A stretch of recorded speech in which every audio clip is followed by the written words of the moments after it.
Goed, baie dankie. Dominee, baie dankie. Dis nou jou beurt.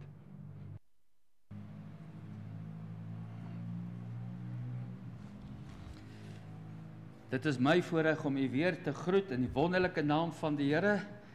Ek is dankbaar en ons is verheug dat die Here ons gespaar het, dat die Here vir ons goed is, dat ons hier saam met mekaar kan wees en mag die Here vir ons regtig baie ryklik ook seën. Hierdie teksvers wat hier op die blaadjie is 'n baie besondere teksvers. Psalm 50 vers 15. Roep my aan in die dag van benoudheid en ek sal jou uithelp en jy moet my eer. Ek luister gisterand na 'n getuienis van 'n vrou, 'n hoogsgeleerde vrou, daar uit Somalië se wêreld uit. Is sy in gesprek met een van die grootste ateïste wat tans daar is, Richard Dawkins. Ek weet nie of jy al van hom gehoor het nie. Maar hy beskou alles van die Christendom en alles wat die Bybel sê, beskou hy as, soos hy sê, utterly rubbish. Hierdie vrou was ook 'n uitgesproke ateïs gewees. Sy was onder Richard Dawkins se opleiding gewees en hy het haar eintlik geleer en sy het ook rondgegaan oor die wêreld om die Christendom te verdoem en vir mense te vertel dat daar is geen God nie. Maar hierdie vrou het 'n geweldige nood begin kry. Sy het in geweldige depressiwiteit geval. Niks kon haar red nie. Sy was by wetenskaplikes, by dokters, by sielkundiges, maar niks kon haar uit hierdie gat van depressiwiteit uithaal nie.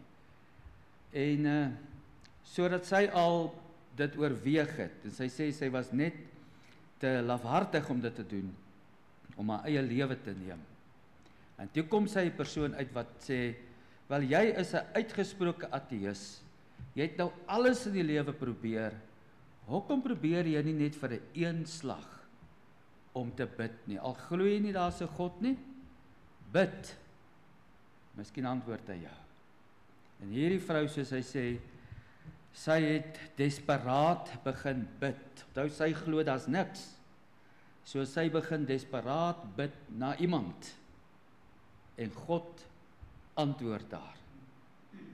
En sy sê sy kry die ervaring dat daar iemand is. Sy besef daar is 'n God en sy word gered. Sy sê sy kan dit nie verklaar nie, want wedergeboorte kan 'n mens nie regtig verklaar nie. Dis iets wat God doen. Jy weet net dat die Here jou hart en jou siel en jou wese kom verander en onherroepelik verander. En sy is vandag 'n Christen wat deur die wêreld beweeg om te vertel Jesus Christus leef.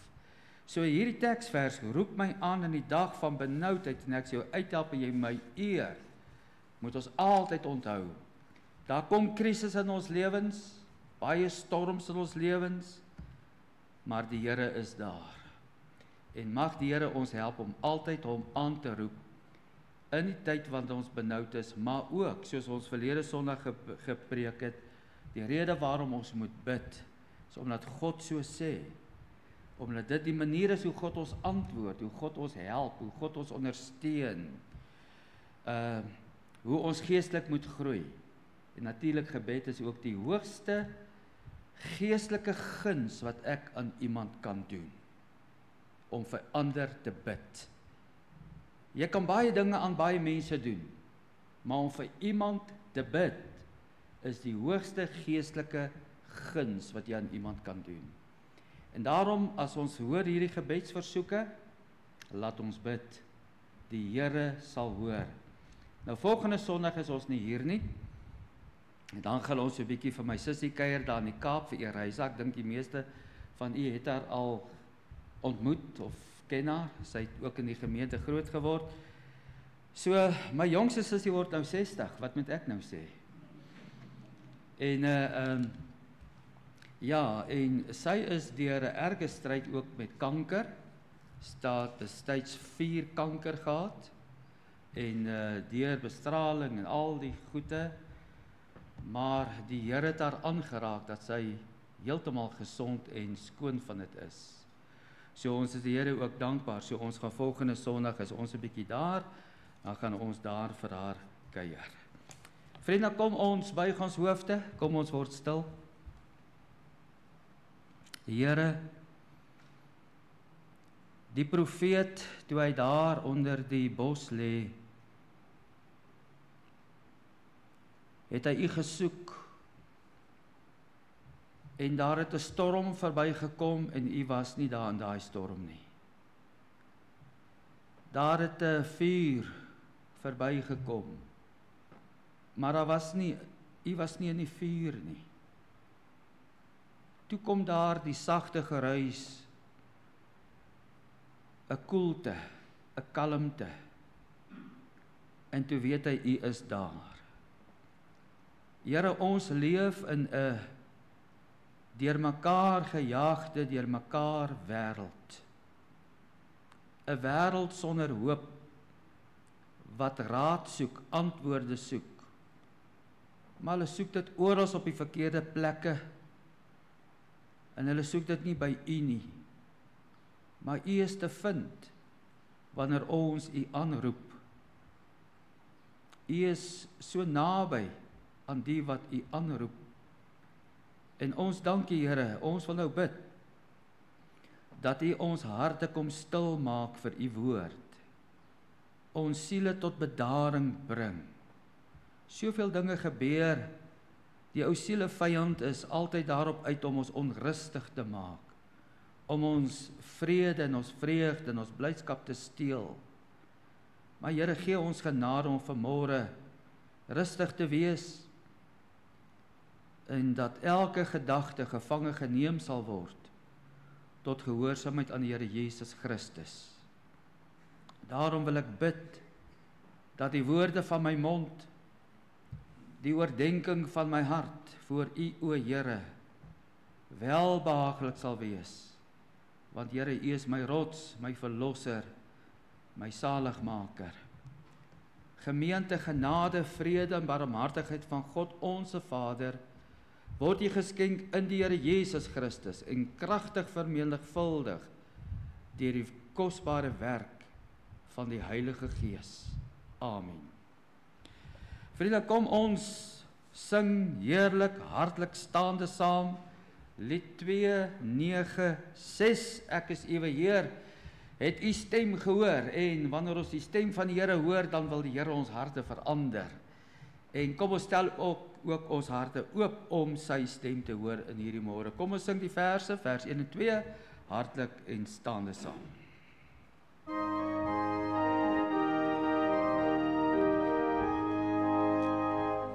Ek is uwe Heer, het die stem gehoor van die liefde, meld dit my. En ek streef is deur geloof omhoog, om steeds naby u te bly. Trek my nader, nader, nader, diepere Heer, deur die kruis dood ook vir my.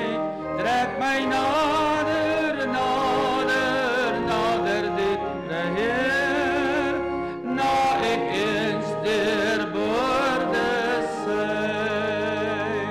Sonder my nou af tot die diens, o Heer, deur die krag van u genade.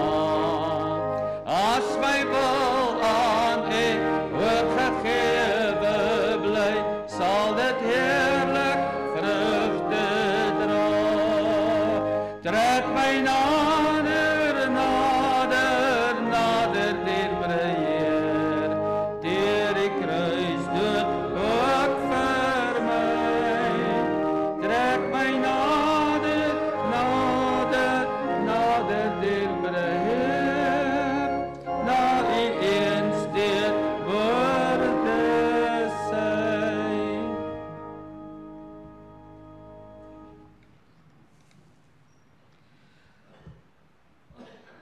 Ons vind die samevatting van die wet van die Here in Matteus 22, vers 35 en een van hulle, 'n wetgeleerde, het 'n vraag gestel om Jesus te versoek en gesê: "Meester, wat is die groot gebod in die wet?" En Jesus antwoord hom: "Jy moet die Here jou God lief hê met jou hele hart en met jou hele siel en met jou hele verstand.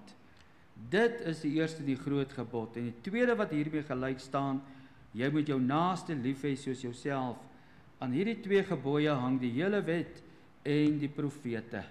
Verlede Sondag het ek ook vir u gelees, in aansluiting by hierdie samevatting uit Romeine hoofstuk 13, dat die Here vir ons baie duidelik daar sê dat die liefde doen die naaste geen kwaad nie.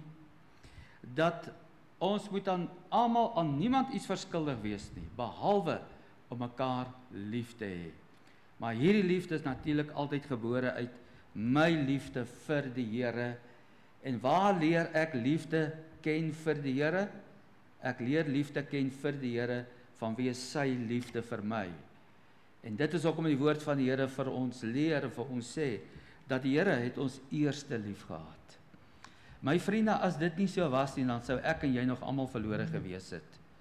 Die Bybel gaan so ver om te sê dat die Here Jesus het vir ons kom sterf, toe ons in ons sondes was, toe ons dood en in ons misdade geskei was van die Here, toe kom sterf hy vir ons, want so lief het God die wêreld gehad, dat hy sy eniggebore seun gegee het vir ons. Kom ons doen belydenis van ons algemeen en ons ongetwyfelde Christelike geloof. Kom ons spreek in elkeen in sy of haar hart staande as volg saam.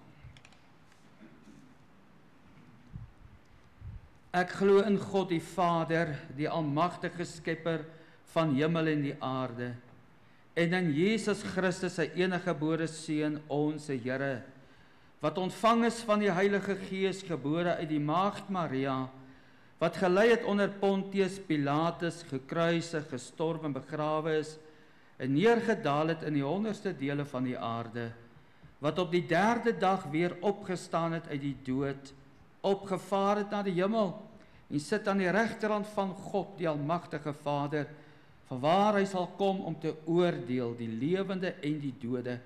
Ek glo in die Heilige Gees, ek glo aan 'n heilige, algemene Christelike kerk, die gemeenskap van die heiliges, die vergewing van sondes, die opstanding van die liggaam en 'n ewige lewe.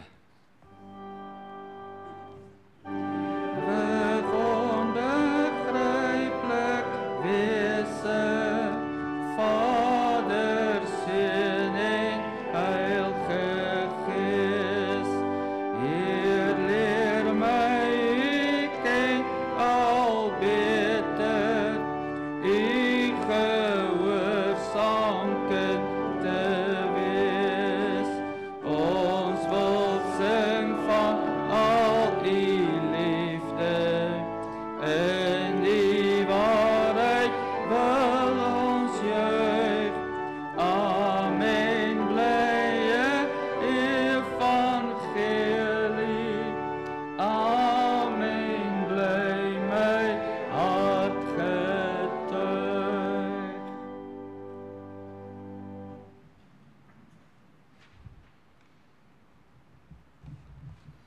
Nou kom ons maak vanmôre die woord van die Here oop.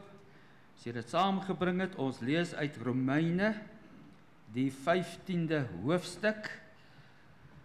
Romeine is 'n baie kosbare boek, dit is 'n teologiese boek, dit gaan oor regverdigmaking, dit wat die Here Jesus vir ons kom doen het, die feit dat ons almal verlore gebore is, dat die sonde tot ons deurgedring het, ook die dood, en dat ons deur die Here Jesus uit dit kom verlos is. En so dit gaan oor regverdigmaking, hoe dat die Here ons kom regverdig maak het, en hoe dat ons die geleentheid kry om die Here Jesus deur die geloof aan te neem. Want Romeine 5 leer vir ons dat God het Jesus voorgestel as 'n versoening in sy bloed deur die geloof. En die Gees van die Here gee ons deur sy woord, gee ons geloof om dit te aanvaar. Maar kom ons lees vanmôre ook nou iets wat hy skrywe oor die Christelike godsdiens, dit wat hy vir ons sê, hoe ons behoort te lewe. En ons lees hier uit vers 1 vanaf hoofstuk 15. En op ons wat sterk is, rus die verpligting om die swakhede te dra van die wat nie sterk is nie en nie onsself te behaag nie. Want elkeen van ons moet die naaste behaag met die oog op wat goed is tot stigting. Want ook Christus het homself nie behaag nie, maar soos geskrywe is, die smaadhede van die wat u smaad het op my geval. Want alles wat tevore geskrywe is tot ons lering tevore geskrywe, sodat ons deur lydsaamheid en bemoediging van die skrifte hoop kan hê. En mag die God van lydsaamheid en bemoediging aan julle gee, om eensgesind onder mekaar te wees ooreenkomstig die wil van Christus Jesus, sodat julle die God en Vader van ons Here Jesus Christus eendragtiglik uit een mond kan verheerlik. Neem daarom mekaar aan, soos Christus ons ook aangeneem het tot heerlikheid van God. En ek sê dat Jesus Christus 'n dienaar geword het van die besnydenis ter wille van die waaragtigheid van God, om die beloftes aan die Vader te bevestig, en dat die heidene ter wille van sy barmhartigheid God kan verheerlik, soos geskrywe is, daarom sal ek u loof onder die nasies en tot eer van u naam psalm sing. En ook sê hy, verbly julle o nasies saam met sy volk, en ook loof die Here alle nasies en prys hom alle volke. En Jesaja sê ook, die wortel van Isaï sal daar wees, en hy wat opstaan om oor die nasies te heers, op hom sal die nasies hoop. En mag die God van die hoop julle vervul met alle blydskap en vrede deur die geloof, dat julle oorvloedig kan wees in die hoop, deur die krag van die Heilige Gees. My vriende, kom ons verenig in gebed, kom ons bid, en dan nader ons in gebed tot die Here. Dierbare Here, baie dankie dat ons vanmôre die voorreg het om u woord te kan oopmaak, uit dit te kan lees, en te kan hoor wat die Here vanmôre ook vir ons wil kom sê. Ons sê vir u baie dankie dat u ons gespaar het, dat ons genoeg gesondheid het om vanmôre hier by mekaar te kan wees. En baie dankie Here dat ons weet vanmôre, u het in die woord gesê, waar 2 of 3 in die naam by mekaar is u in ons midde. En Here, dit gee vir ons groot vrymoedigheid en baie dankbaarheid. Here, want u is hier en ons eer u daarvoor. Ons wil kom bid dat u vanmôre ons sal seën met die gebruik van u woord en met die prediking van u woord, dat u ons harte sal kom versterk deur u woord. Want Here, ons het soveel versterking en hoop en moed nodig in 'n tyd soos hierdie. As ons kyk na die wêreld, dan sien ons, Here, dis maar die mekaar. En oorlogswolke pak op die horison al digter en digter vas. En so weet ons, Here, dat u wat gesê het, nog 'n klein tydjie en hy wat kom, sal nie versuim nie, maar hy sal kom. Here, dat dit sal gebeur. Help ons ook deur hierdie boodskap vanmôre, om gereed te wees, gereed te maak, en so te lewe, dat wanneer u kom, Here, ons met vrymoedigheid voor die troon kan verskyn. Here, u het vanmôre die gebedsversoeke gehoor. Ons wil vir hulle bid. Ons wil vir hulle bid wat verjaar. Ons wil bid dat u vir elkeen kom versterk en bemoedig en aanraak, Here. Here Jesus, u is die geneesheer. Ons dank u vir geneesheer en dokters en medikasie wat u gebruik. En ons dank u, Here, vir die raad en die wysheid wat daar is, wat daar bestaan. Dis alles deur u. Maar u is die geneesheer. En ons wil bid, Here, dat u mense wat siek is aanraak. Ons dink aan hulle wat geopereer is, vir Here, dat u vir hulle sal oprig. Dankie dat ons dit kan bid in Jesus naam. Seën ons nou vanmôre, word u verheerlik, Here. Ons bid dit in Jesus naam. Amen. My vriende, liewe broer en suster, ek praat dan vanmôre met u oor hoop in 'n hopelose wêreld. U weet, wanneer 'n mens na die wêreldgebeure kyk, dat wat aan die gang is in die Midde-Ooste, eintlik die hele wêreld, Suid-Afrika, dan verskrik dit 'n mens eintlik. As jy sien hoe dat dinge regskuif en hoe dat daar openlik gepraat word van oorlog en oorlogsverklaringe gemaak word en hoe dat lande teen mekaar is en teen mekaar draai, mense, en jy sien ook die haat wat mense het teenoor ander mense. En dan besef 'n mens net een ding, die wêreld het nie meer antwoorde nie, glad nie. Daar's niks wat regerings vandag kan doen en wat mense vandag kan doen om 'n antwoord te gee wat konstant is nie.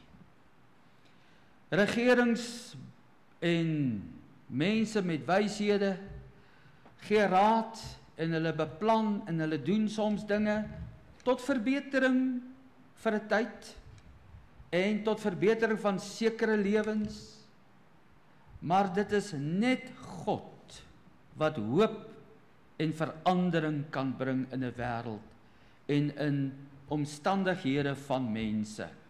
Nou ek gaan nie vanmôre met u praat oor die wêreldgebeure en die hopeloosheid daar nie, maar dit is net om te sê dat ons weet vanmôre as die Bybel vir ons hierso sê in vers 12, op hom sal die nasies hoop,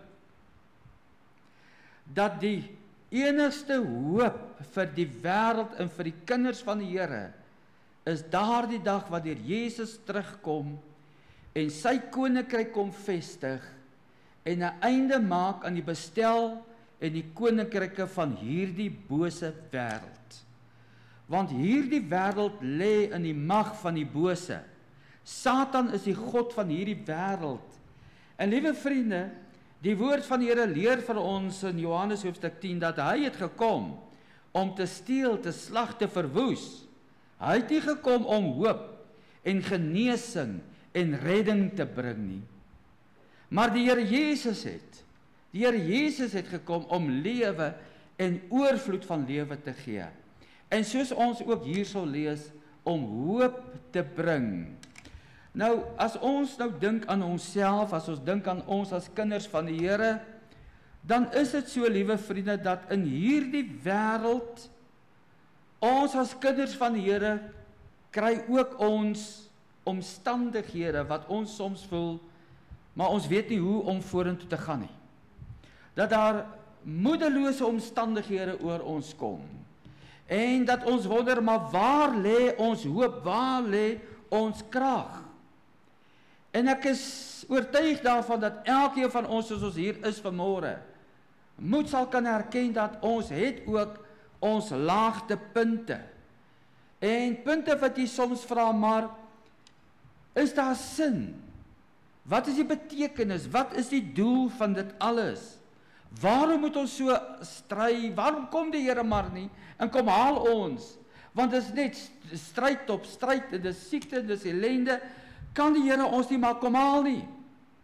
Maar liewe vriende, die woord van die Here sê vir ons, die Here vertraag nie die belofte van sy wederkoms nie. Die Here wil ons nog gebruik, die Here het nog 'n doel, dis waarom ek en jy hier is. Dit is waarom daar nog asem in ons longe is. Die Here het nog nie ons lewens gedink dat dit moet tot 'n einde kom en ons taak en ons doel en ons roepinge slaan nie. Ons moet nog sout wees, ons moet nog lig wees. Ons het nog iets om te doen vir die saak en die koninkryk en die uitbreiding van die Here se werk op aarde. Elkeen van ons, nie net ek nie, nie net die kerkraad nie, maar elkeen van ons. En in hierdie stryd wat ons het, in hierdie doel wat ons najaag, in hierdie lewe wat ons het, is dit so, dat ons te doen het met 'n ou sielevyand, wat ons wil keer en blokkeer.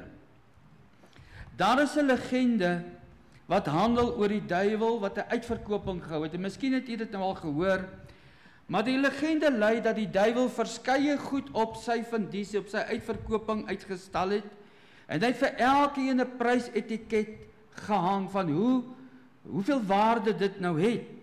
En daar was goed wat uitgestal is, soos haat en bitterheid en woede en siekte en werksprobleme en finansiële probleme en kwaadpraat en allerlei dinge wat die ou duiwel gebruik om kinders van die Here te ontmoedig en om kinders van die Here te keer en hulle 'n getuienis te steel. Maar nou word daar volgens hierdie legende vertel dat daar een kant, so agter al hierdie goed wat so uitgestal is, was daar nou 'n implement en dit was verweer gewees. Jy kon sien dat hierdie implement is dikwels gebruik. Dis verweer. En daar was ook nie 'n pryssterk op dit nie, 'n prysetiket op dit nie. Toe gaan vra iemand vir hom, "O Satan, maar wil jy nie dit verkoop nie? Wat is dit?" Toe sê hy, "Daai ding sal ek nooit verkoop nie. En jy het ook nie die geld om dit te koop nie, want daardie implement se naam is ontmoediging. Ek gebruik daardie implement om kinders van die Here te ontmoedig om die Here te dien, te ontmoedig om te getuig, te ontmoedig om tot eer van die Here te lewe, om heilig te lewe, om rein te lewe. Ek gebruik hierdie implement om kinders van die Here te ontmoedig, hulle op 'n punt van hopeloosheid en moedeloosheid te bring." Nou vriende, die gedeelte wat ons nou vanmôre gelees het, as u dit nou weer sou deurlees, sal u sien, in vers 13 word God die God van die hoop genoem. Die God van die hoop. En in hierdie gedeelte kom die woordjie hoop 4 keer voor. En 2 keer die woord van bemoediging.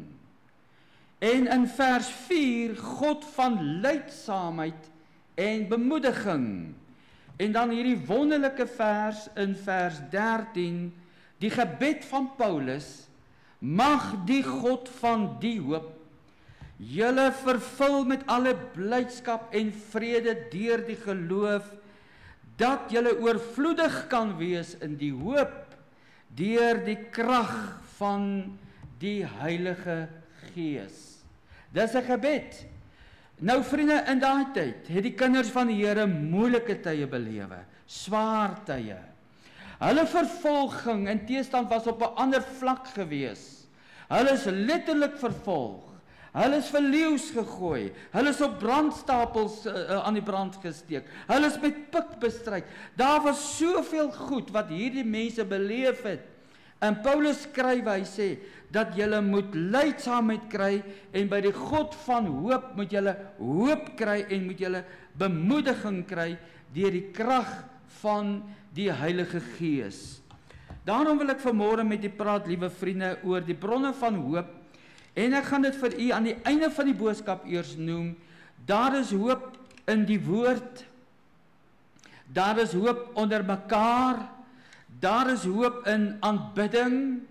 En daar is hoop in die krag van die Heilige Gees. Maar ek gaan dit eers aan die einde van die boodskap vir u noem. Want wat ek eers wil doen is, ek wil eers hierdie vraag beantwoord. En dalk sal u met dit kan identifiseer. Waarom is dit so dat baie kinders van die Here hulle moed of hulle hoop verloor? Hoekom verloor ons dit? Wat is dit wat ons krag uitput en ons krag laat uitloop? Wat is dit wat ons op baie keer op die rand bring van ek is nou moeg en moedeloos, ek sien nie meer sin, ek sien nie meer doel nie, ek weet nie meer hoe om aan te gaan nie, ek sien nie meer die lig nie. Waarom is dit so? Nou, ek gaan 'n paar antwoorde gee op hierdie vraag eerstens. In die eerste plek, vriende, mense verloor soms hulle moed en hulle hoop as gevolg van 'n moeilike lewenspad waarop God hulle geplaas het. En nou klink dit baie snaaks, maar God plaas my op 'n pad wat moeilik is, 'n moeilike lewenspad. Baie kinders van die Here is onder 'n moeilike lewenspad en in moeilike omstandighede, en hulle besef nie altyd dis onder die toelating van God wat 'n plan en doel met hulle lewens het nie.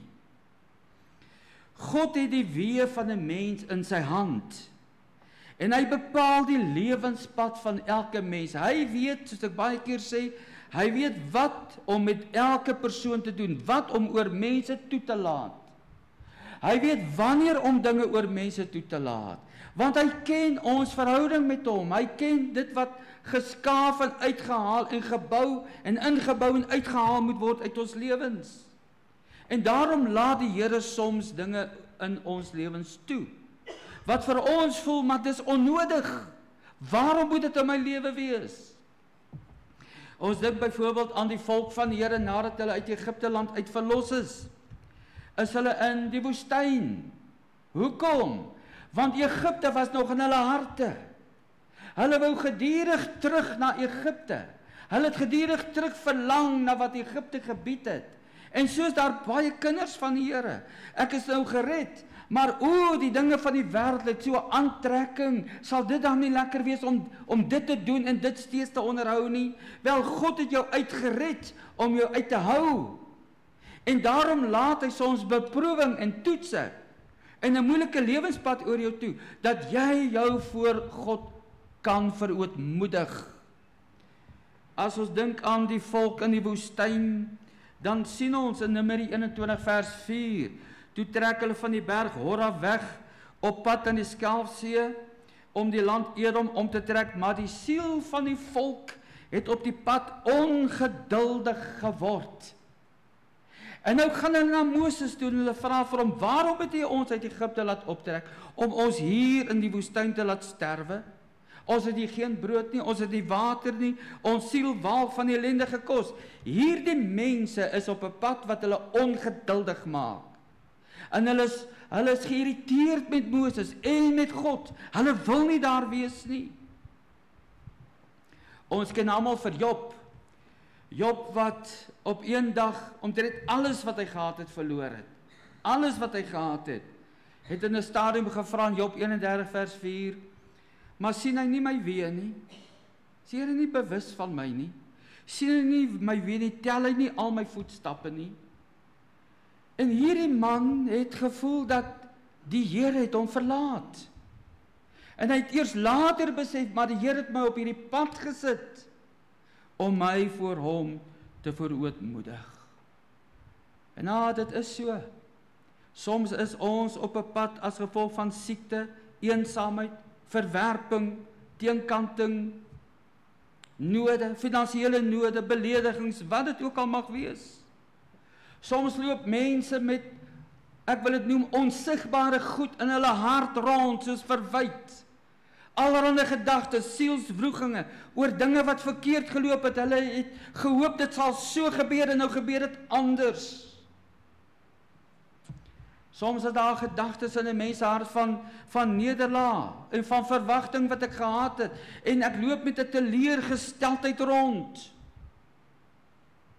Spreuke 13 vers 12 sê mos, 'n uitgestelde hoop maak die hart siek. Ek het gehoop op iets en nou gebeur dit nie. Ek het gehoop op 'n salarisverhoging, dit gebeur nie. Of op bevordering. Ek het gehoop op hierdie en daardie, nou gebeur dit nie. Uitgestelde hoop maak 'n hart siek. Spreuke 18 vers 14 vra, sê die gees van 'n man ondersteun hom in sy krankheid, maar 'n verslae gees, wie kan dit opbeheer? So daar sekere dinge wat met mense gebeur, wat jy nie altyd verstaan nie, en dit laat jou moed verloor. En ons kom nou by, wat laat jou moed terugkry? Maar nog 'n rede, vriende, waarom baie kinders van die Here soms hulle moed verloor, hulle hoop verloor, is dood eenvoudig as gevolg van die feit dat hulle prioriteite nie reg is nie. Nou raak die werkslas te druk.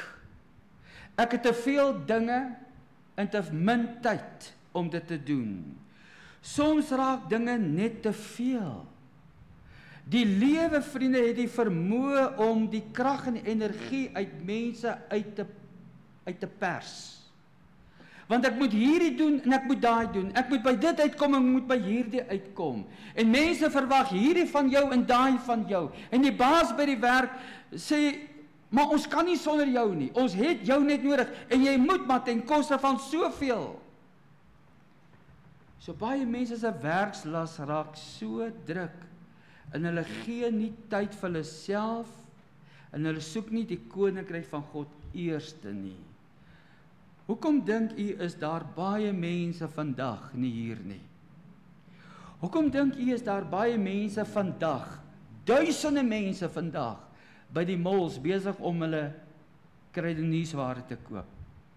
Want deur die week het hulle so gewerk, en Saterdag het hulle dit gedoen, en al wat oorbly is die dag van die Here. En wanneer hierdie mense, dan selfs kinders van die Here wat nou daar buite is, as hulle weer agterkom, dan sien hulle, maar ons het so verstrengel geraak in die daaglikse sorg, en die daaglikse behoeftes, en hierdie en daai, dit wat ons alles moet doen, ons het geen geestelike krag nie. Ons het geen geestelike energie nie. Ons vrymoedigheid teenoor die Here is ook nou sommer weg. Daarom bid ons nie meer nie. Daarom gaan ons nie meer Bybel lees nie, want as ek Bybel lees en bid, dan kla my gewete my aan. Die Gees van die Here praat met my, en nou bly ek sommer van dit weg. Want hoekom? Ek het my besig gehou deur die week met allerlei ander dinge, behalwe by dit wat die Here van my as kind van God verwag. My liewe vriende, baie mense se werkslas en dinge wat hulle doen, raak dood eenvoudig soveel. Jy weet, as jy iemand wat bietjie elektriese ondervinding het, weet, dat as die stroom oorlaai word, is daar 'n trip switch, en dan trip hy soms. Net so gebeur dit by mense. Skielik gee hulle net in. Skielik is dinge net te veel. Skielik is alles net te veel. Ons lees byvoorbeeld in 'n geval, toe hulle die mure van Jerusalem herstel het in die tyd van Nehemia, was hulle daarom daardie poorte te bou en daai mure te bou, en hulle het dit gedoen in 'n rekordtyd. Maar in 'n stadium lees ons in Nehemia 4 vers 10 dat die krag van die lasdraers het beswyk. Met ander woorde, hulle het gedra, hulle het hierdie klippe gedra, hulle het dit op hulle rug gepak en hulle het dit dag vir dag gedoen, want hierdie muur moet gebou word. En toe begin die lasdraers te beswyk onder hierdie druk, en Nehemia moes plan maak om hulle kans te gee om te herstel. Maar dan, liewe vriende, 'n volgende rede waarom baie kinders van die Here soms hulle moed verloor.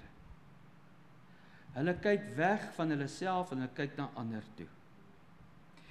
Hulle weeg hulle tydelike lewensgehalte, omstandighede op teenoor dit wat hulle in die wêreld sien. En nou is die ou sielevyand baie vinnig by jou om vir jou te sê, maar kyk hoe gaan dit met jou? Jy's kind van die Here. Jy sê dat jy glo in God en jy sê die Here het jou lief. En kyk hoe gaan dit met jou? En kyk hoe goed gaan dit met die ander wat die Here nie dien nie. Essensiële vyand is altyd daarop uit om op jou gevoel te werk en 'n gevoel te skep dat God het jou nie lief nie, en God sorg nie vir jou nie, en God help vir jou nie. En nou wanneer ek vir hom luister en ek gee my oor in daai gedagtes, dan sê ek, my help dit om die Here te dien. Het die Here my werklik lief? Wanneer ek na die siele vyand begin kyk. En liewe vriende, op baie gebiede, byvoorbeeld gesondheid, besittings, roem, posisie, werksomstandighede, lewensstandaard. Baie mense koppel hulle die sigbare, dit wat jy sien, en omstandighede wat jy daar sien, aan die ervaring wat hulle het. En hulle kyk na hulle en hulle sê, maar kyk hoe gaan dit met hulle, en kyk hoe gaan dit met my. En daar was 'n tyd, ek onthou baie jare terug, toe ek nog hier in Edelweiss gebly het, ek en Mandy, voor ons Kooiksel toe is. Toe vra ek ook hierdie vraag, want ek is gered, en ons het die Here gedien, en ons was hier by die Heeg en by die kerkraad saam met Wynand en almal, en dit was vir ons goed. Dit was vir ons wonderlik gewees. Maar dan kyk ek nou na my vriende en hoor dit gaan so wonderlik met hulle. Maar dit voel net vir my niks werk uit in my lewe nie. En toe vra ek die Here, Here, Maar is daar nie iemand in die Bybel wat nou net voel soos ek voel nie? En weet jy wat? Die Here vat my na 'n gedeelte, na Psalm 73. En jy moet dit gaan lees by die huis. Daar lees jy van Asaf, en hy begin so, hy sê, waarlik God is goed vir Israel, vir die wat rein van hart is. Maar vers 2 sê hy, maar wat my aangaan, my voete het amper gestruikel. My voetstappe het byna uitgegly.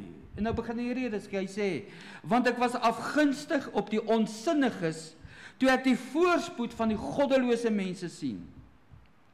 Hy sê, want daar is geen kwelling by hulle nie, gesond en vet is hulle liggaam. Met ander woorde, hulle het net oorvloed en oorvloed en oorvloed.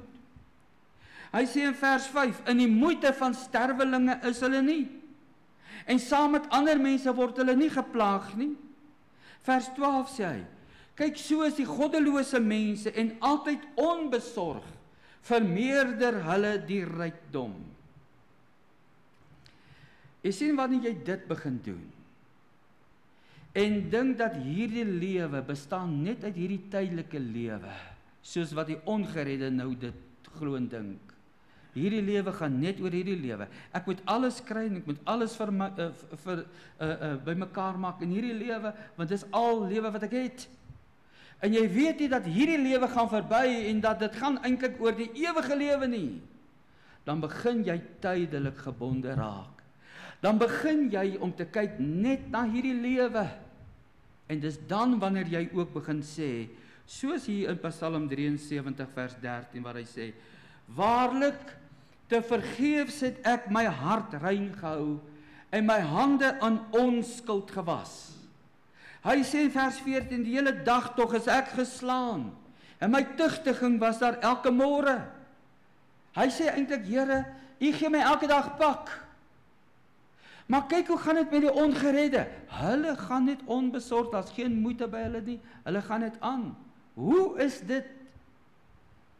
Maar weet jy wat, vriende, as jy nou verder sou gaan lees, dan lees jy dat hierdie man, die Here het hom geneem na sy binnekamer. Die Here het hom laat let op hoe vinnig 'n ongeredde se einde kom. En dan het hulle geen hoop nie. En toe sê hy, dis maar beter dat ek by die Here bly. Want liewe vriende, wanneer ek die tydelike begin opweeg teen wat ek het en ander het, dan gaan ek tweede kom, in die meeste gevalle. As baie kinders van Here wat baie ryk is, en die Here laat dit oor hulle toe, dank die Here ook daarvoor. Maar wanneer ons gaan kyk na die goddelose, en na wat hulle het, en wat hulle vermag, dan gaan die meeste van die kinders van die Here tweede kom. Maar eerste in die oog van God. En dit moet ons altyd onthou. Maar kom ek noem vir u ook 'n vierde rede, waarom baie kinders van die Here hulle moed verloor, moedeloos verloor. En ek dink ons almal het te doen met dit. En dit is vanweë, en ek wil dit so noem, die sosiale en die politieke omgewingsonstabiliteit. My vriende, ek en jy leef in 'n tyd van absolute onstabiliteit. Dis wat ek net nou gesê, daar's nie antwoorde deur regerings en stadsrade nie.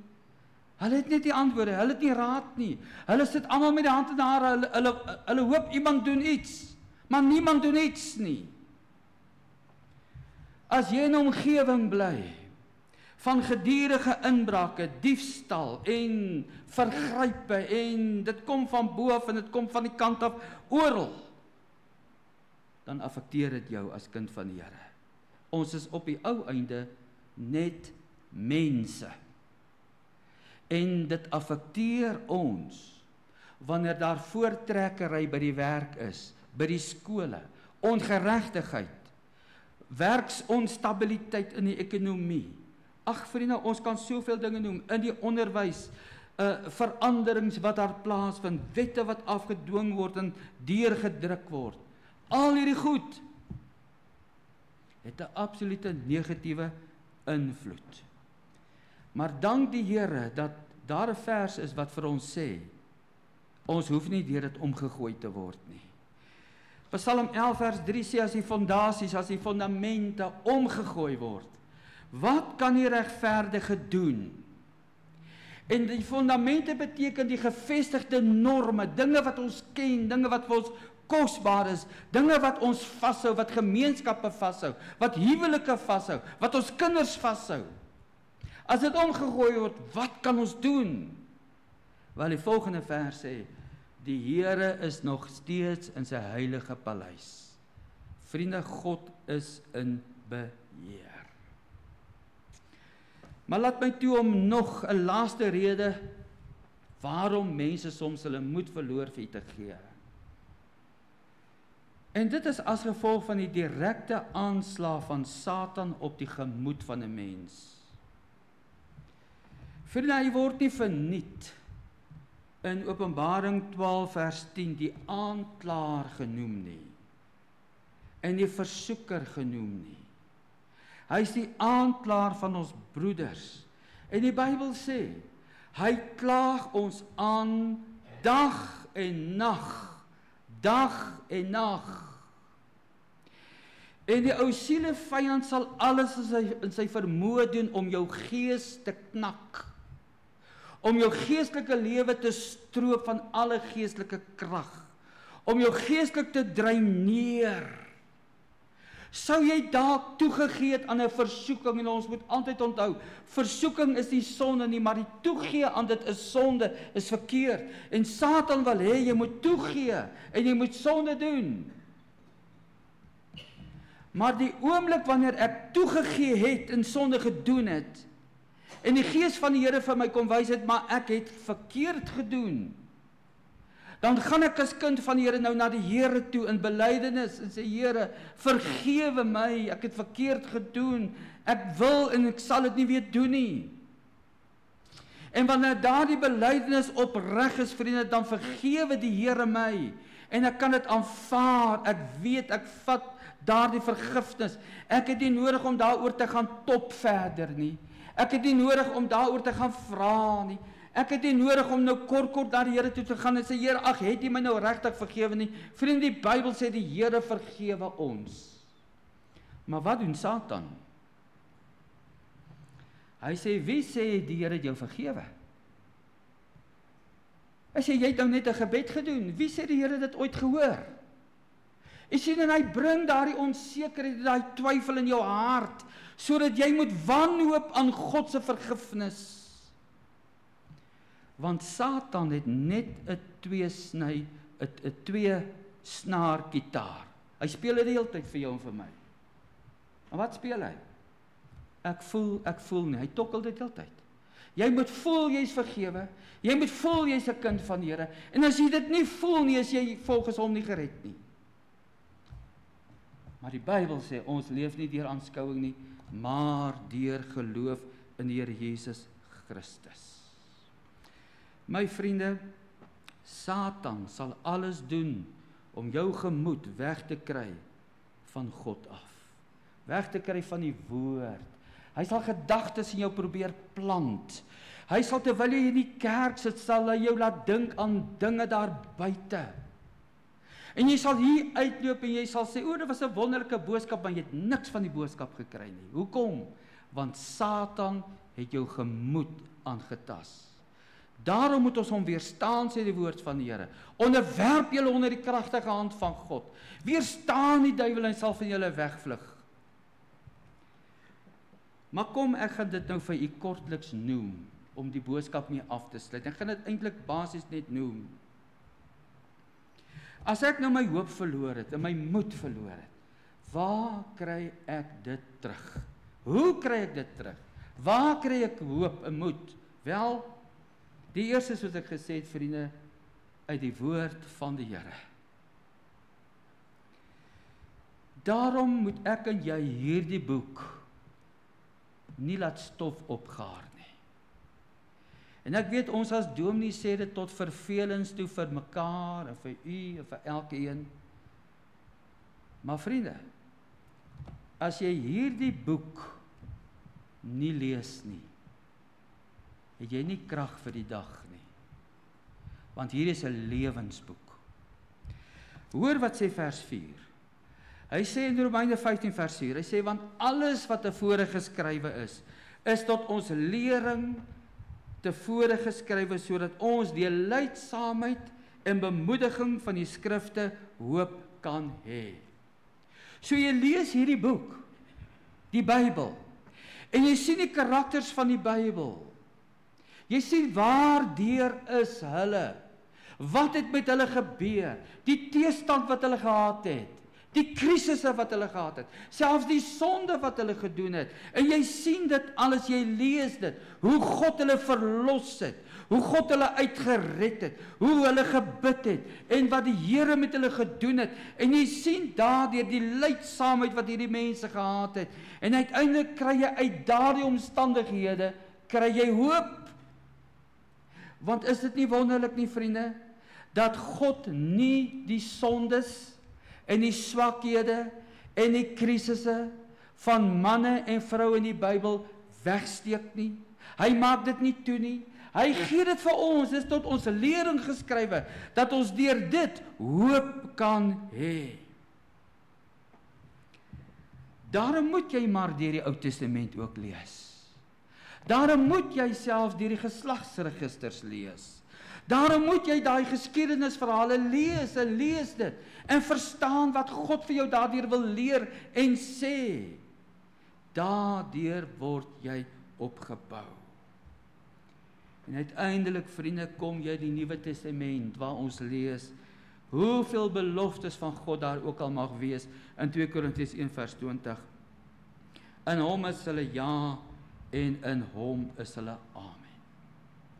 My vriende, die Here het gesê, alles wat ek en jy het, sal vergaan. Alles wat ons sien, alles wat ons so ontmoedig, omdat dit so goed gaan met ander, dit vergaan. Maar daar is een ding wat nooit sal vergaan nie, is die woord van die Here. Dis die woord van God, want dit is vir ewig.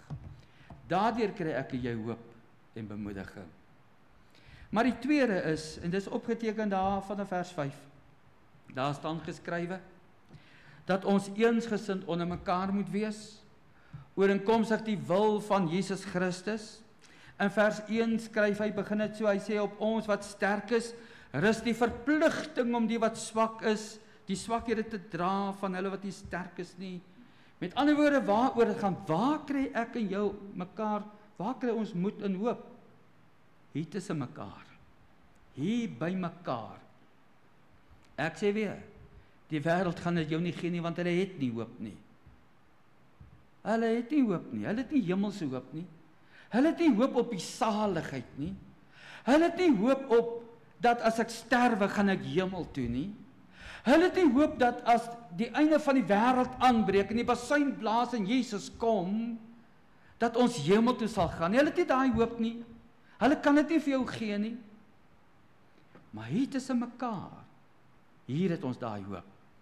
Hier versterk ons mekaar. Hier bemoedig ons mekaar. Hier is ons gebind aan mekaar deur 'n band van liefde. En dit is waarom die woord van die Here vir ons ook sê, ons moet ons onderlinge byeenkomste nie versuim nie. Na mate julle die dag sien naderkom, hy sê so sommige die gewoonte het nie, maar laat ons mekaar vermaan, soos wat ons die dag van die koms van die Here sien naderkom. En ja, ek het nie nodig om vanmôre vir u oor dit uit te brei nie. Ek sê net vir u vanmôre, alles wat vir jare al gepreek word vanaf hierdie kansels, en die kansels ons land, dat daar 'n dag sal wees wat die basuin sal blaas. My vriende, Jakobus 5 sê die regter staan voor die deur. Ons is daar. Ons is daar. En mag die Here ons die genade gee om mekaar nou te ondersteun. Mekaar te dra. Die Bybel sê, verdra mekaar, vergewe mekaar, bid vir mekaar. Gaan nie vanmôre vir julle al die teksverse gee nie. Neem 'n konkordansie, neem jou selfoon, gaan kyk daarop, soek die woordjie mekaar in die Nuwe Testament. En jy sal sien, vriende, hoe dat ons op mekaar aangewese is. Dit is soos makkers wat saam veg. Baie van julle was ook op die grens gewees. Wat het gebeur? As jy daar saam veg, het jy kans tot 'n oorwinning. Maar wanneer jy iemand agterlaat, gaan daai persoon sterwe. Of wanneer hy alleen wil gaan veg. Ons is in 'n stryd en ons moet saam veg. Ons moet saam lewe, eensgesind. Daar's 'n wonderlike voorbeeld van dit in Handelinge hoofstuk 14. In Handelinge hoofstuk 14 lees ons waar Paulus gestenig is. Hulle het hom met klippe gegooi. Die Bybel sê hulle het hom vir dood daar agtergelaat. Maar weet jy wat lees jy daarna? Die kinders van die Here het 'n kringetjie om hom gemaak. En nou die Bybel sê dit nou nie vir ons alles nie, maar jy kan nou net dink wat het daar gebeur. Van die vrouens het die bloed afgevee, hy's met klippe gegooi. Hulle het gedink hy's dood. Hulle het 'n kringetjie om hom gemaak. Hulle het sy wonde begin versorg. Hulle het miskien olie ingevrywe. 'n Groepie daar het saam gebid. Hulle het hom opgetel, hulle het hom gedra. 'n Man wat nou net doodgegooi is, omtrent doodgegooi is met klippe, moet gedra word. Maar weet jy wat lees jy? Die volgende dag was Paulus weer besig om die evangelie te verkondig. Hoe het dit gebeur? Kinders van die Here het hom ondersteun, en hom moed gegee en krag gegee. En dan, liewe vriende, die derde bron van hoop is ware aanbidding. Vriende, as ek praat van ware aanbidding, dan praat ons van dit wat uit die hart uitkom voor God. Ons praat nie net van 'n halleluja en 'n amen uit die mond uit hier nie. Ons praat van mense wat by mekaar kom in 'n eensgesindheid om God te aanbid. Vers 6 sê, sodat julle die God en Vader van ons Here Jesus Christus eendragtiglik uit een mond kan verheerlik. Vers 10 sê, verbly julle o nasies saam met sy volk en ook loof die Here alle nasies en prys hom alle volke. Ons het nou gepraat van wanneer ons ontmoedig word. Wanneer kinders van die Here in ontmoedigende situasies kom, soos Dawid dit baie keer ervaar het, dinge wat 'n krisis in sy lewe was, en hy roep tot God. Weet jy, uit daardie hart is ware aanbidding gebore. So ware aanbidding kom uit 'n hart wat neergebuig is voor God, in diepe dank en aanbidding, en wat die blydskap van die hemel ervaar het, omdat God geantwoord het. Ware aanbidding kom uit 'n nou verhouding met die Here. Dis wanneer ek kan aanbid. So lof en aanbidding is geen goedkoop, oppervlakkige sê goed nie, maar is diep gebore uit 'n hart vol ootmoed, wat die goedheid van God raak gesien het en hom aanbid het. Dink aan Paulus en Silas in die tronk. In Handelinge 16, daar sit hulle in middernag, hulle is in die tronk. Hulle voete hulle is in die blokke, hulle is gebind. Wat doen hulle? Wel, wat hulle nie doen nie, is hulle begin nie opstandliedere te sing en te vloek en te skel en te rebelleer nie. Hulle begin lofliedere te sing. Hulle aanbid God. En God stuur 'n aardbewing, bring 'n aardbewing. En hy stuur 'n engel en hy haal hulle uit. Die laaste bron van hoop en bemoediging is die Gees van die Here. Vers 13, en mag die God van die hoop julle vervul met alle blydskap en vrede deur die geloof, dat julle oorvloedig kan wees in die hoop deur die krag van die Heilige Gees. My vriende, die Gees van die Here is uitgestort om in jou hart te kom woon, om met jou te praat en jou te versterk en jou te bemoedig, om vir jou te wys op Jesus, die lyding van die Here Jesus wat hy beleef het en deurleef het, en die oorwinning wat Christus gebring het, en die oorwinning waarin ek en jy nou kan deel. Daarom weer eens, alle hoop en bemoediging in Christus is deur die Gees van God.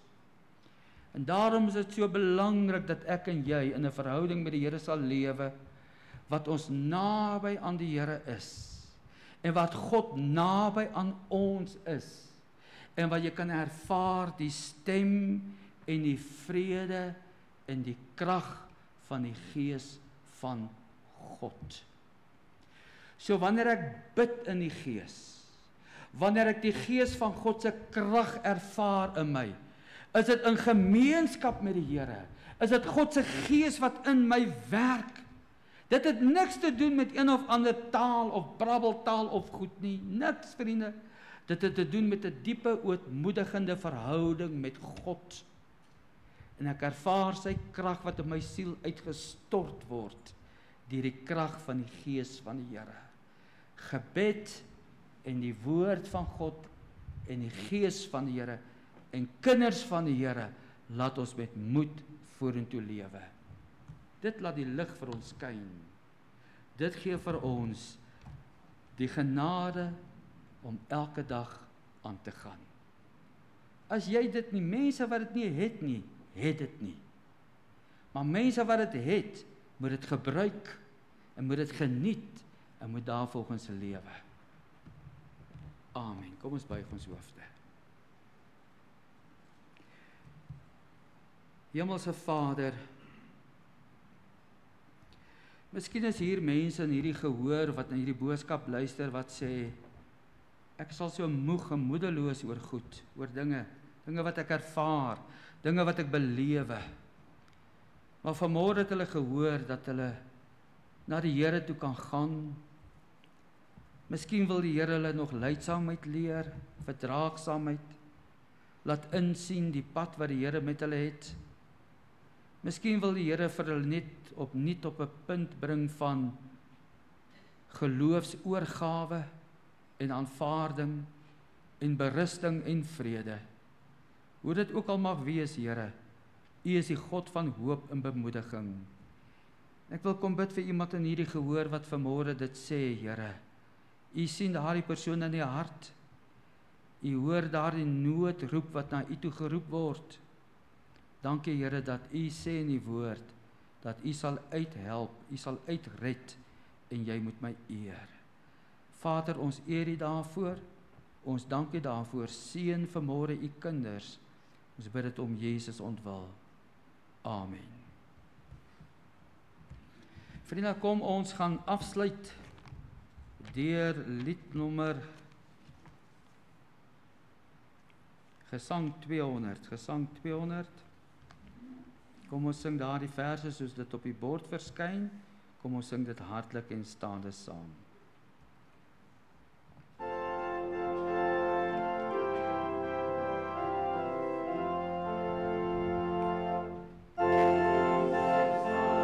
My liefheid Heer, laat my veilig by U kuil.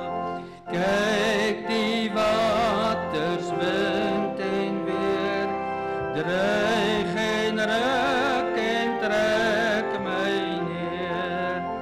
Help my Heiland, dag ek vrees, oor die woeste winde huil. My swake vlees, laat my lewe vrede wees. Ek kom na U hulpeloos, daar's geen ander toevlug nie. Klein is my geloof en broos, maar ek weet net U kan troos. O my Heiland, U sal hoor, U sal my teen kwaad beskud. Deur die duister gaan U voor, as ek telkens moed verloor. Jesus, wat my liefheid Heer, ek vind by U vrede druk my sorge my soms neer, word ek meer van U bewus. U is die rots waarop ek bou, al komfort en teëspoed, U sal ek voor oë hou, selfs in storm of watervloed.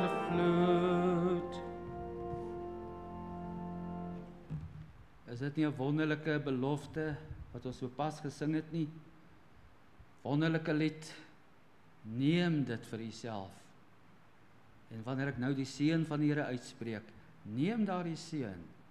Dis nie net 'n gewoonte waarom ons die seën uitspreek nie. Dis nie net 'n ritueel nie. Ons bid tot God, die lewende God, dat hy ons sal seën.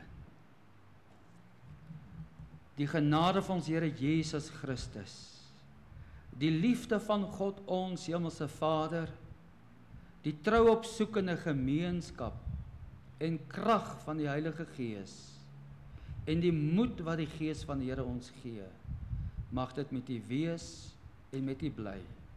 Amen.